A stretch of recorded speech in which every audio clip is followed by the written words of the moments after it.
How's it going, everyone? It's Jordan from Gardenstategrown, the home of everything New Jersey and music.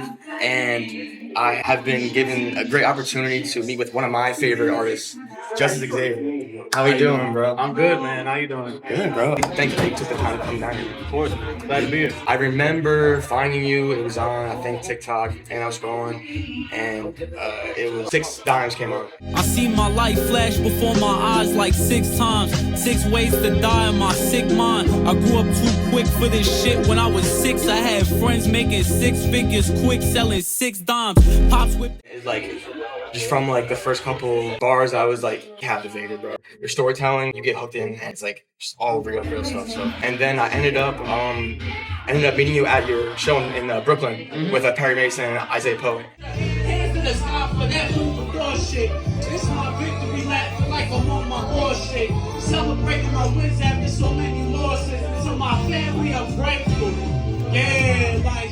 You killed it, and like, yeah, dude, of course. And crowd was rocking with you too, and you really feel your music. So it's just like, I felt all that energy in the room that day, and it was amazing. How has life been since that day? It's been a roller coaster, I'd say. I think after that show, I kind of went on a little hiatus. There was just like a lot going on life-wise, and I think trying to balance everything was a little overwhelming. I kind of just took some time to duck off and take a break, but kind of halfway through that hiatus, I realized I'm in no position to take a break.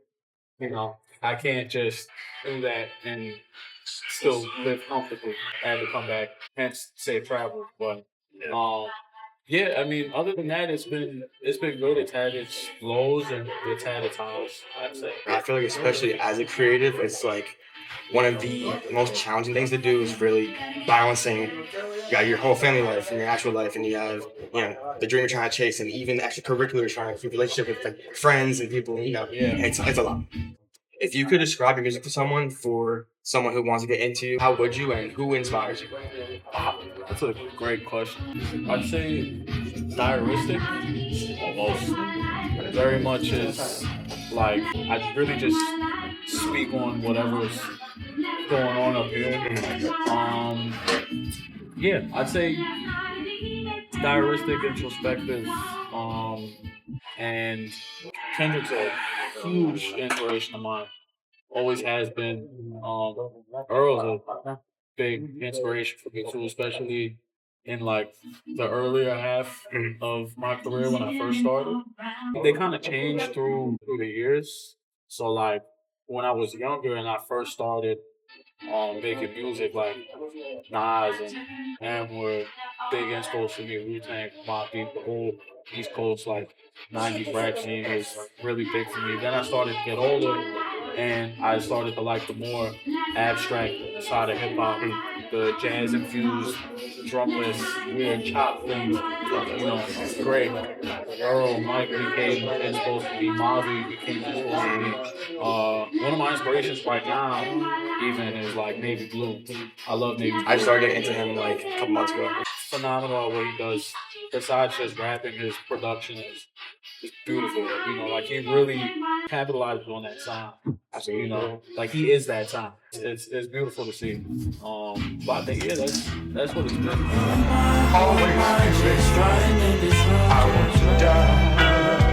I wanted to tap into more of your creative process also. So like when you're making a song, like does your approach change, or do you have like a tradition with it? Varies. That's a good question. I'm not gonna lie. I take so long to make a song. My process isn't anything special, I'd say. Like Liam already has a couple beats ready, or we'll start something from scratch. Liam and I will sometimes have like certain conversations before we start cooking up. Like whether we're talking about how we've been feeling about like home music and what we think we could do better, or the direction we want to go with a certain project. Every other song I make after that convo, I go in with that intent. You know, something that's been new to the process, I'd say that I started doing over the past maybe year and a half, almost 2 years, is creating a playlist for specific projects I'm working on. So like I have a playlist on Spotify for like food for thought and food for thought too. Just songs that like, I enjoy listening to that are also in that sound and like, taking inspiration, just for what I want my songs to sound like. It really just depends on the type of song I'm making or the production. Shout out Liam too, because he's incredible. Yeah. Yeah. Disgusting at what he does. I'm so stingy with production, and that's the only man that has made me stink face as much as he has. It's crazy. What he's able to do with his production is something that I think is not so common in other producers. And that's like the ability to make me feel. I already feel something before I put my pen to the paper. Like I hear an instrumental from him and I'm like, whoa, all right, like this is making me feel this, and it's such a big catalyst to the song making process. It's like if he wasn't as like gifted as he is production wise, literally tell me where to go. Lord knows if 80% of the songs I made would have even came out of my mouth. Even the songwriting, no one knows this, but besides being a great producer, he's honestly a really good Yeah. Sometimes he'll help me out with songs. So he might like write a few lines and he's like, bro, like you should say something about this or like this, and rap it to me, and then I'll like take it and like I'll tweak it, But yeah, he's honestly he's a pretty good songwriter. Honestly, so yeah, multi-talented. That's like an amazing person to have in your corner too. I mean, although he's very gifted, just like because I know he's like your right hand man, like the best friend also. So it's like it's amazing to have in your come up story to like have someone like that with you. Yeah, of course. No, it's greatly appreciated because not only is he as gifted as he is, he's very honest, which I love. I don't want issues in my corner. If I do something and it's butt, he'll tell me it's butt, like vice versa. So I think it's good that we have that like transparency in our friendship because that's what I feel helps us create such high quality voice. For sure. Let's talk about the new song, Safe Travels. Yes. Out now everywhere. Go bump it right now. Please. Self-reflecting, the purest path is the one that's unperfected. As long as I keep my message and do what I love with the utmost intention, give every detail attention, then life I'm content with. I wrote down this note and I just wanted to see your reaction about it. I was watching the video. I said, love the casualness and the relatability of the camcorder video, right? Yeah. It feels like we're there with you on this trip with you and your friends, right? Yeah. I feel like it's the same exact way it feels like when I listen to music in general. I also said day-to-day introspective diary entries. Oh wow! Yeah, that's what you just said. Do you know how crazy? I was like, that's crazy. It's like word for word. No, literally. So I guess I hit it on the head there, right? Yeah. No, that's right on the money. That's crazy. So and I saw you were you were on the West Coast for that video, right? Yeah. So did you take like a trip recently to go out there? Yeah. So I'm a part of a collective called Everybody's Home, and we were shooting some things. And during the trip to San Francisco, hence the me in front of the Golden Gate Bridge. And yeah, so we took the entire week that I was out there to just film, like just get everything. The whole video's B-roll, except for like one intro shot. So yeah, that was pretty much it. It was a really simple process, easy execution. Sometimes like the best stuff doesn't even have to be fully thought out. It could just be as candid as that was, and it was great. Yeah. So did that trip and did like you traveling? I mean, Safe Travels. Like, did that inspire that song, or did you write it on the way there? Or? So I actually wrote Safe Travels before the trip. Okay. Because Safe Travels wound up having a double meaning, but Safe Travels wasn't necessarily about flying. I guess when I was on that hiatus, I just had a lot of time to reflect and just think about, things that I could do better as a man and a human, and ways I could have treated other people better, or vice versa. And basically the whole point with Safe Travels is, like even if you're not in my life right now, or if you won't be in it 5 years from now, like even if we're not succeeding together, at the end of the day, I'm never gonna have any hate or grudge in my heart. I want you to eat hence safe travel. Like even if we don't eat from the same plate or take off from the same plane, I pray that you land safe travel. It's just wishing the best for everybody. And just self-reflection. Beautiful song. Thank you, of course. Thank you. Really big fan. How important is it to like take those trips, especially with your friends, for you? For me specifically, because I think one of my biggest inspirations isn't even always music, it's a change of scenery. I love a change of scenery. I've been going for the past couple of years, I'm going out to record. The last 5 projects I've made, I think that change of scenery was super important for me because, I love my state, I love Jersey, but, you can only look out the window and see it so much. I think it's always been important for me to travel. Like taking those trips to LA, going to San Francisco for the first time, even just going to Philly. That's not even that far from here, but that change of scenery for some reason always just helps me with my creative process. Obviously, as I grow and get bigger and traveling becomes easier, I'll definitely be doing it more often to create. Like one of my dream things to do is like get a cabin somewhere like the middle of nowhere and just work on an album. So I think change is super.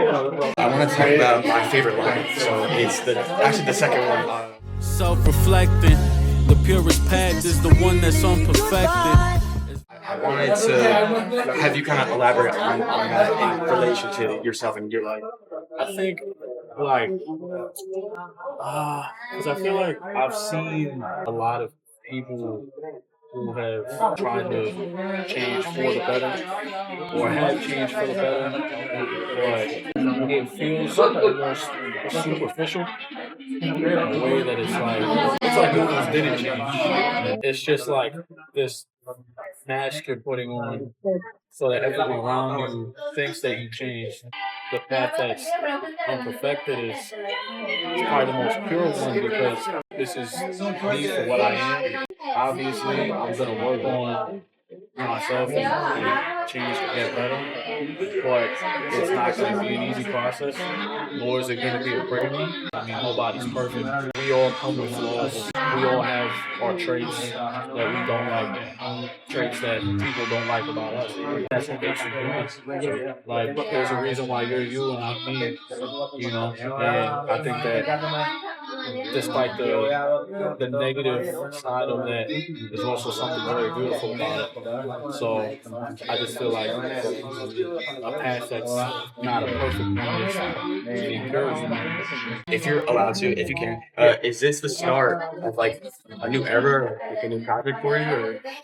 I'm not gonna say anything about that, but I will say I think this is just a new era in terms of consistency. Last year I dropped a lot, but in projects this year I'm more so just aiming on being more consistent and just giving people what they want and music. We need that. Yeah. So it's like, I just want to be good at that this year. Not even just dropping consistently, being on social media a lot more, going live a lot more, being more social with the supporters, like talking to them and meeting up, just being everywhere. I think that's like the main goal this year. Being in everyone's face. Could you say at least what difference should we or can we expect from this next chapter? Musically. I'd say higher quality. This time around, the music, I'm still creating the music as I go, but it's gonna sound a lot more mature. I'd say better and you only get better as people production wise all around. I think everything's just gonna sound a lot good. I just wanna keep creating timeless music. And I kind of want to do that tenfold this year. It's getting me very, very excited. So you're from Bergen County, right? So tell me, how was it like growing up? It's actually been good. I mean, I love growing up here. I'm actually from Hudson County. Oh, sorry. This is Hudson County. No, you're good. You're good. It's so easy to get them mixed up. Bergen County's like right over there. Okay. So it's right next to us. But yeah, it was great. Like I feel like there was always been a lot to do, especially growing up in North Jersey and being in an area that's a lot more city-like.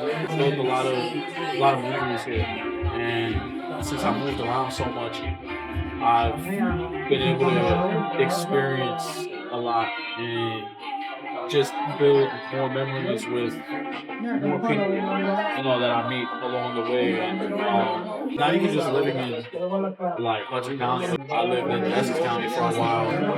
When I lived on the border of Maplewood, I was by North.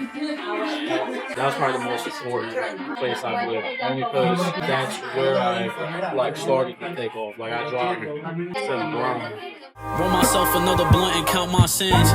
Contemplate my misplacement. Constant state of feeling new. So whenever I feel blue, I wipe my tears with a couple blue faces. And that was the start of everything for me, I built a life over here, a lot of memories. It's like everybody knows each other. But I think when I moved to Essex is when I really, like when life really started. Especially music-wise. I feel like all I know is music. So it's like I can't even tell you like before that. I love growing up here. I love my country. I started like doing it publicly, I'd say like 5th or 6th grade. So probably like not even a year or so after that. It was for a school project. We had the option to either like write a poem or an essay or write a rap. I'm like, I'll write a rap. And then the rest was history. I had gotten a lot of support, especially when I went to high school. High school, I started dropping on SoundCloud. It was the only thing I wanted to drop on. And I was a freshman, getting support from like season. They would take me out of class, and like when I first dropped my first song on SoundCloud, they would like take me out of class and walk me through the hallway. And be like, have you heard of that? Have you heard this kid putting your phone right now? Like, it was great. Like, I always got love from everybody. And I started my Instagram really young at like 13, 12.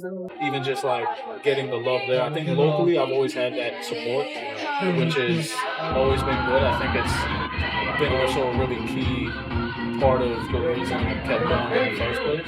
Getting the love from like the people around me was never an issue.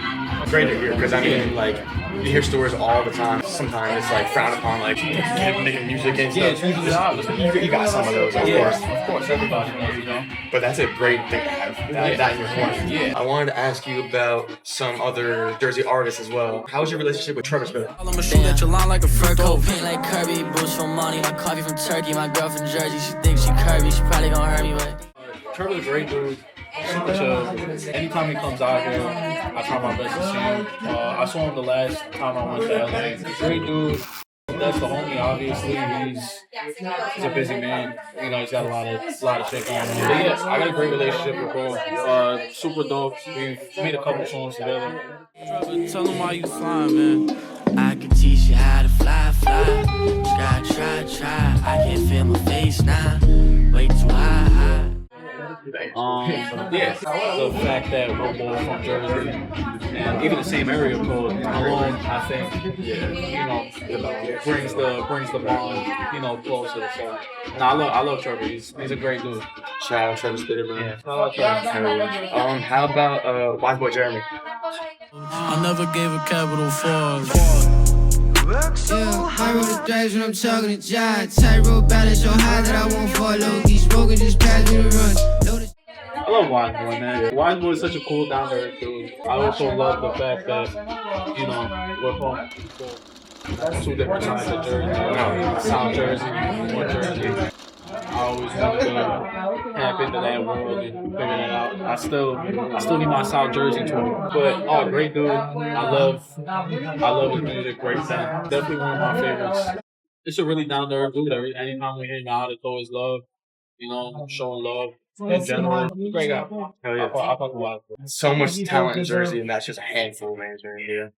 If you could create your own Mount Rushmore of Jersey people in general? I know it's a hard question putting you on the spot right now. But who? I mean, it could be anyone. I don't want to disrespect anybody. Because there's so many, like, Jersey, we just out the ass. Yeah. I think immediately I'm going to have to say Frank Sinatra. That's a legend. That's a legend. You got to go Frank on. Whitney Houston. Oh my God. Damn. Yo, this is can a group? Yeah, they can all fit one head. Yeah, sure. I'm gonna say Frankie Valli the Four Seasons. I'm blanking because I'm put on the spot right now. Yeah, no, and this is no shade to anyone else trying to see. Anyone from Jersey, I love all of them. We're gonna throw Cleveland Jersey. Solid. Yeah, I think that's the most solid. I can get Lauren Hill. I'm sorry. I trust me. You know what? No. I'm gonna stand by.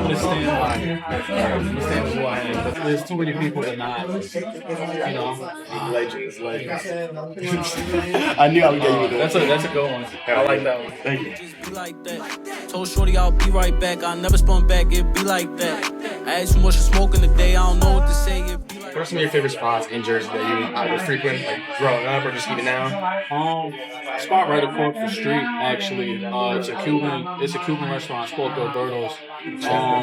Nice, small little spot. It's also kind of the same vibe like this. Like it's looked the same my whole life. Haven't really renovated it. Love the food.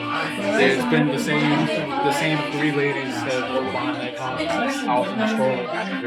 So yeah, it's just pure nostalgia. Love that place. Gandolfo's, the place we're in right now. I love that spot, man. Same thing. I've been coming here my whole life since I was, God knows how old, with my family or like by myself. I only lived a couple blocks away. This one's a little far, but we're going to stay on the topic of food. I'm going to say Nino's. Nino's is a pizzeria in North Brunswick. Shout out Nino's, man. Yeah. Love Nino's.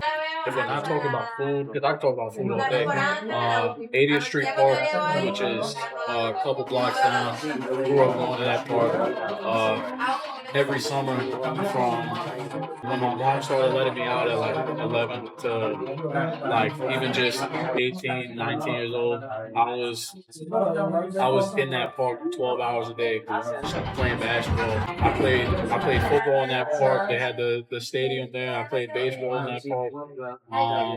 It's a great, like anyone who is like grew up in this area has gone to that park. It's huge.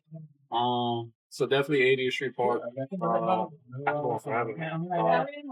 Dos Amigos, 57th Street. They got a great sandwich. I'm trying to think because all I can think about is food right now. I'll leave it at that right now. But I know there's plenty. I mean, of course, every like town has like their like staple, and growing up, like bringing that nostalgia with you, especially when you go back to it. Oh my God! Actually, how could I forget? There's a bagel shop on 43rd and Tunnel, and I never knew the name because it just says like bagel across the thing. Great bagels. They probably have my favorite bagels ever. They have a French toast bagel, and it's like my favorite. Have you ever been to they're called Bagel Nooks? It's like kind of like a chain. No, but that sounds really familiar. Yeah, they have like these crazy like overload bagels they call it, where it's like they have like crazy like Oreo cream cheese, crazy like flavored bagels and stuff. That sounds insane. Nah, so I would get this like French toast, bacon, egg, and cheese. It's like having a whole breakfast, dude. I'm telling you, if you ever see one of those, or if you go to that other place and try that, if they do that, that'd be sick. Yeah, it'd be great. I would love that. Yeah. Sounds fantastic. I wanted to ask a couple like miscellaneous stuff too. So just off like rip, who would be like, if you had to choose maybe one or two like dream collabs? Yeah, I know. This is like my least favorite question in the way that like the answer always changes. Mm-hmm. It's like so hard to say. As of right now, my dream collab, Navy Blue is one of them. You guys would be insane. I would love to do a song with Navy Blue. And one of them has always been, that's never changed, has always been ASAP. Always want to do something with ASAP Rocky, yeah. I've been dying to do a song with him. I feel like that would be some cool real interesting dynamic. shit. Yeah. Okay. Yeah. A dream collab with a Jersey artist. Damn. Okay. Dead or alive or alive? Yeah. Okay. Alive. Yeah, alive. Right. Gotcha. Yeah, that makes sense. What, There you yeah. go. Who am I kidding? There you go. I feel like I'd be healed after. I'd say like Lauryn Hill. That'd be insane. Yeah. Love to do a song with Lauryn Hill. Is there someone unexpected who you would collab with? McGee. I love him. I want to make a song with McGee so bad, or Dijon, either or. I would cry if I was in the same room as them. Like, they've been like some of my favorite artists over the past like 2 years. You could have said McGee for Jersey artist too. Oh my God, yes, McGee. Dude, you over some like lush like McGee guitar, be like insane. I forget that he's from Linwood. Linwood, yeah. Yeah. Transcending the new heights, traveling, taking new flights. I'm too nice. Dreams you get in a month, I doing too nice. It's too light. Funny enough you say Dijon, because on Food for Thought 2, you introduce a lot of melodic hook structures, which I was a big fan of. And I saw you on TikTok. I think you were singing a Dijon song, right? Yes. I like how you look when you get good news. I like how you look when you dance into your favorite song. I was wondering, like, because you have a great voice too. Thank you. Will we ever see like a song of yours where you're just singing it? I think so. Yeah. Dude, Of that'd be course. sick. I think eventually. I know that I could sing. I think there's a difference between being able to sing and writing a song where you're just singing. Yeah, it's totally different. Completely Yeah, different from, just rapping. absolutely. So it's like, until I can structure a song the way Dijon does, you're not seeing that until I perfect it, honestly. But I will keep singing in my songs. I definitely, at one point, would love to drop a more, like, experimental So, like project. experimental, like R&B justice. Yeah. Yeah. There's hope. I was listening to your stuff on YouTube yesterday. I came across a Justicexavier type beat. Yeah. Oh, okay, You know how crazy that is? So, like, is that like a signifier that like you made it? I think it's like a step. Because I remember when I saw my first type beat, Dude, I would be freaking out. I was like, whoa, hold on, I have a type beat. And it's like, I haven't used type beats in years because of Liam. I haven't like physically typed type beat on YouTube in a while. Wow. So like out of curiosity at some point when I looked it up and I saw I had like one or two, I was like, yo, what the fuck? I was sending it to everyone. I'm like, bro, I got a type beat. I have a type beat. Like, does this mean like, am I in? Is it like, did I make it? And then I started getting more, and I'm like, oh shit, So I think it's definitely like confirmation that you're doing something right. Something right, exactly. Yeah. So yeah, it's a great feeling. Speaking of type beats and stuff too, is there a specific piece of music or someone that you would like Liam to sample for you to rap on? Oh wow. I don't know if I've ever thought that far.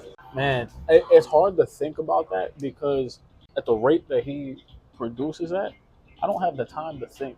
He'll call me and he'll be like, yo, I got like new beats to show you. And then he'll show me like 5 new beats. And then like 2 days later, he'll call me again. Like, yo, I got new beats to show you. I'm like, you just showed me new ones.